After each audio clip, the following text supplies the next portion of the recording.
중학교 친구들 안녕하세요. 저는 세상이 원하는 체육쌤 세원쌤입니다. 지난 시간에 이어서 오늘도 배구 수업을 진행하도록 하겠습니다. 우리가 지난 시간에는 배구에 대한 역사, 특성, 그 다음에 몇 가지 주요 규칙들에 대해서 좀 살펴봤고요. 오늘부터는 배구의 어떤 경기 기능, 여러분들이 배구 시합을 하기 위해서 필요한 경기 기능이 어떤 것들이 있는지 한번 알아보는 시간을 갖도록 하겠습니다. 지금 바로 시작하겠습니다. 배구의 경기 기능 익히기에 대해서 알아보도록 하겠습니다. 우리는 교과서 280쪽과 281쪽에 나와 있는 내용들을 한번 살펴볼 텐데요. 오늘은 배구의 경기 기능 첫 번째 내용으로 서브를 말합니다. 서비스와 관련된 내용을 한번 알아보도록 하겠습니다. 먼저 서비스에는 어떤 종류가 있는지 한번 자료를 보고 설명하도록 하겠습니다. 자, 서비스에는 크게 언더핸드 서비스가 있고요. 그 다음에 오버핸드 서비스가 있습니다. 쉽게 말하면 크게 이 두 가지 종류가 있고요.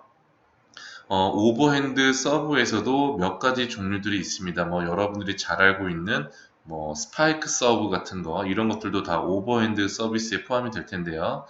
자, 먼저 언더핸드 서비스부터 보겠습니다.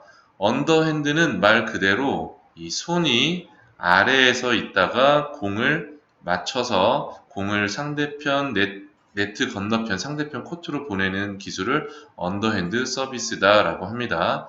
자, 지금 자료 화면을 보면 배구 선수가 학생이 이렇게 공을 아래에서 손을 아래에 두고 공을 맞추면서 서브를 하는 모습을 볼 수 있고요.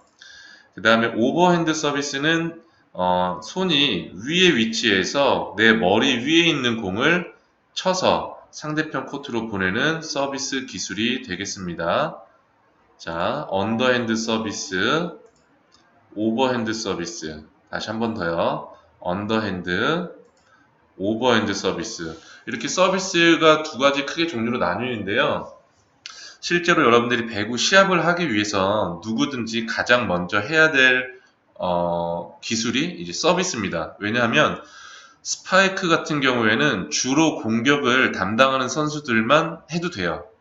또 수비 리시브 같은 거는 또 나한테 공이 안 오면 내가 안 받을 수도 있어요. 하지만 서비스는 모든 선수가 순서에 의해서 한 번씩 돌아가면서 하기 때문에 이 서비스는 모든 선수들이 기본적으로 다 할 수 있어야 하는 그런 경기 기능이 되겠습니다. 그래서 서비스 처음에 한번 이 연습을 하다 보면 공이 막 제대로 가지 않고 여기저기 막 네트를 넘기지 못하는 경우도 많고 경기장 바깥쪽으로 떨어지는 경우도 많고 그래요. 그래서 서비스 때문에 내가 서비스 실수를 하면 상대방의 점수가 올라간다, 상대팀의 점수가 올라간다라는 걸 기억하시고 여러분들이 서비스를 열심히 연습할 수 있었으면 좋겠습니다. 자, 좀 크게 내용을 살펴보겠습니다. 먼저 서비스는 엔드라인 뒤쪽에서 공을 쳐서 상대 코트로 보내며 게임을 시작하는 기술이다 라고 되어 있습니다. 엔드라인은 우리가 지난 시간에 배웠던 배구 코트가 이렇게 있으면 이 선생님이 지금 화면에 표시하고 있는 이 선 있죠. 이렇게 네트를 기준으로 가장 뒤에 있는 네트와 평행한 가장 뒤에 있는 선, 이 선이 엔드라인입니다. 그리고 이 옆에 긴 선은 사이드라인이라고 그랬어요. 그래서 서비스는 엔드라인 뒤쪽에서 공을 쳐야 한다고 그랬습니다. 서비스 할 때 공을 타고 하기 이전에 서비스 하는 순간에 라인을 밟게 되면 그것도 파울이 돼요. 서비스를 하고 다시 말하면 공을 치고 나서 라인을 밟는 것은 괜찮습니다. 엔드라인 뒤쪽에서 공을 쳐서 상대 코트로, 네트 너머의 상대 코트로 보내서 게임 또는 랠리가 시작되는 기술이다 라고 되어 있고요. 리시브가 약한 선수에게 또는 상대 코트의 빈 곳에 서비스를 정확하고 강하게 넣으면 바로 득점으로 연결할 수 있다. 중요한 건 서비스를 통해서 바로 득점으로 연결할 수 있다라는 내용입니다.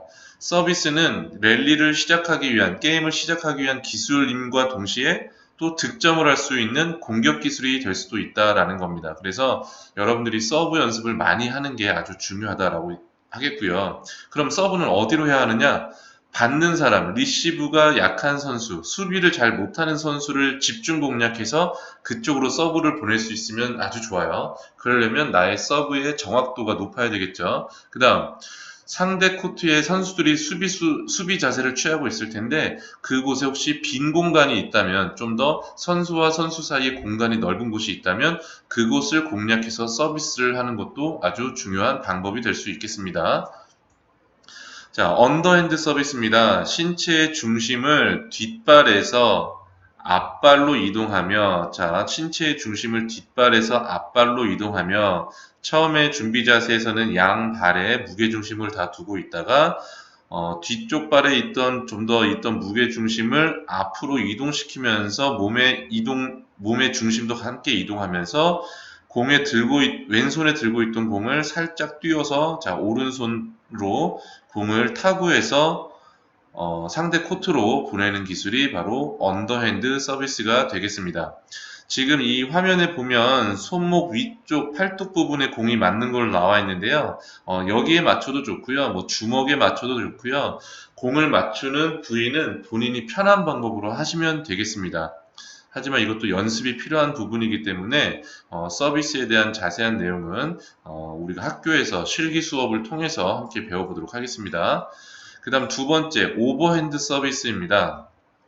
한 손으로 공을 올리고 띄우고 다른 한 팔을 어깨 위에서 회전하여 스파이크 하는 것처럼 휘두르는 서비스이다. 자, 사진을 보면 오른손잡이의 선수입니다. 왼손에 공을 들고 있다가 살짝 수직 위로 공을 띄워 놓고요. 이때 오른손은 어깨를 높이 들고 있어야 돼요. 팔꿈치가 밑으로 내려와 있으면 안 돼요.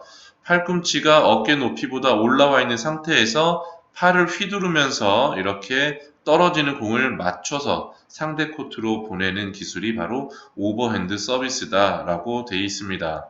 여러분들 이 그림만 봐서는 이해가 잘 안 될 수 있지만 선생님이 이 강의 자료 이후에 좀 더 관련된 영상 자료를 함께 보여드리도록 하겠습니다. 그리고 실제로 학교에 와서 서비스 연습을 같이 하도록 하겠습니다.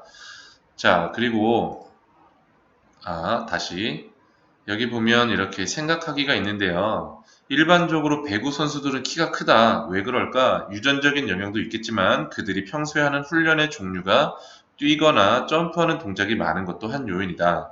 이러한 동작들은 뼈의 성장을 자극하고 튼튼하게 만들어준다.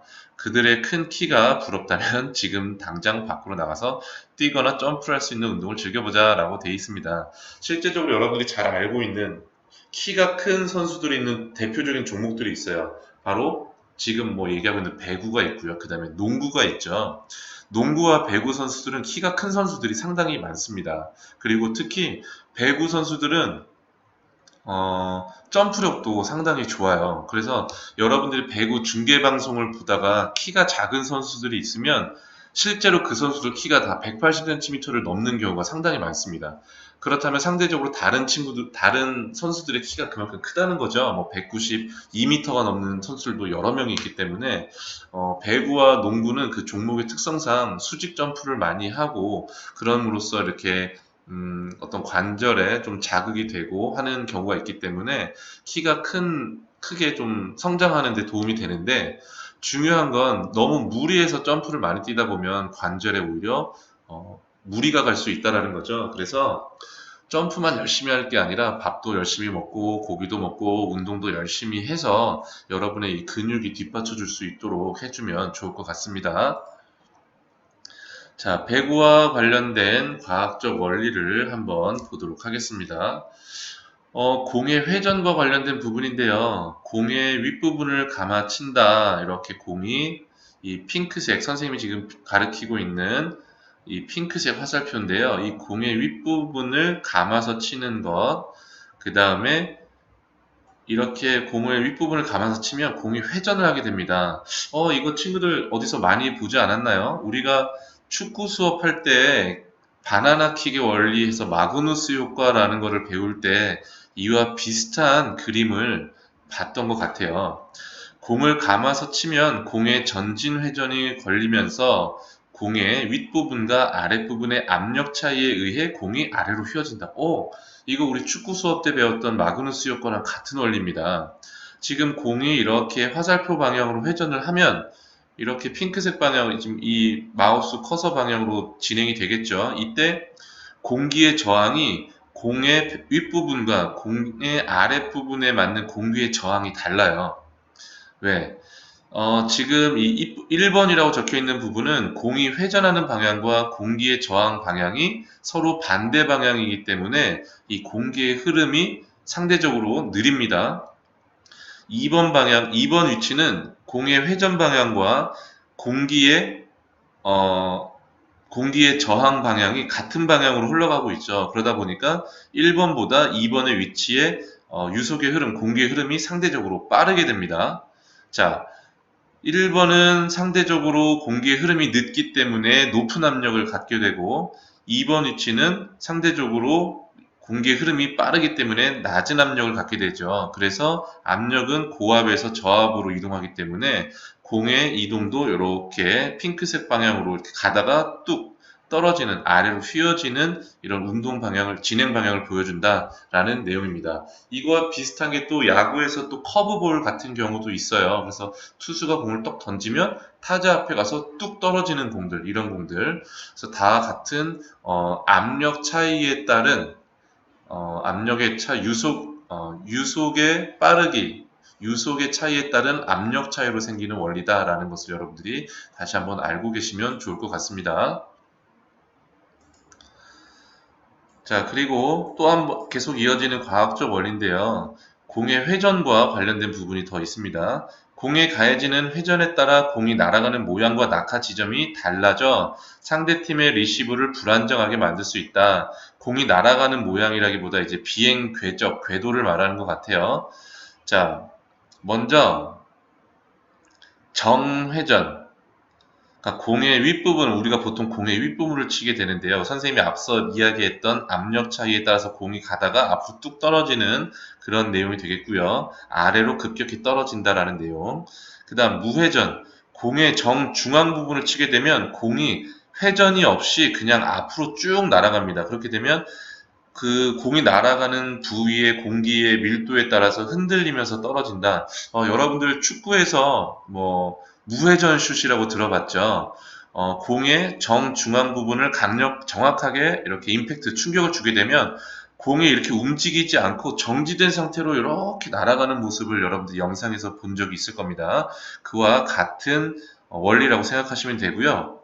역회전은 공의 아랫부분에 회전을 걸어서 공이 이렇게 백스핀, 후방 스핀을 가지고 이렇게 공이 날아가는 방법인데요. 목표한 지점보다 멀리 가서 떨어진다라는 이런 내용들이 있습니다. 그래서 여러분들 이런 서브를 하려면 언더핸드 서브로는 조금 힘들고요. 이렇게 오버핸드 서브를 할 때 이러한 어떤 회전의 위치에 따라서 공이 떨어지는 비행하는 길이 다르다, 모양이 다르다라는 내용을 여러분들이 알고 계시면 되겠습니다. 자, 지금까지 배구의 첫 번째 경기 기능으로 서비스에 대해서 배웠고요. 서비스에는 언더핸드 서비스와 크게 오버핸드 서비스 두 가지로 나뉘어진다라는 내용이 있었고요. 언더핸드 서비스는 공을 아래에 위치해서 손이 아래에서 위로 올라가면서 공을 맞추는 서비스 방법이고, 오버핸드 서비스는 한쪽 손에 공을 들고 있다가 머리 높이 띄워서 팔을 크게 휘둘러서 공을 맞추는 서비스다라는 내용 선생님이 설명했습니다. 그리고 공의 회전과 관련해서는 공의 윗부분을 타격을 하든지 공의 정중앙을 타격을 하든지 공의 아랫부분을 타격을 하든지에 따라서 공의 스핀, 회전의 방향이 달라지고 그에 따라서 공이 날아가는 그런 비행 궤도, 궤적이 달라진다라는 내용을 지금 함께 살펴봤습니다. 자, 이번 시간 여기까지 하고요. 선생님이 서비스와 관련된 좀 더 보충 영상을 함께 제공하도록 하겠습니다. 감사합니다.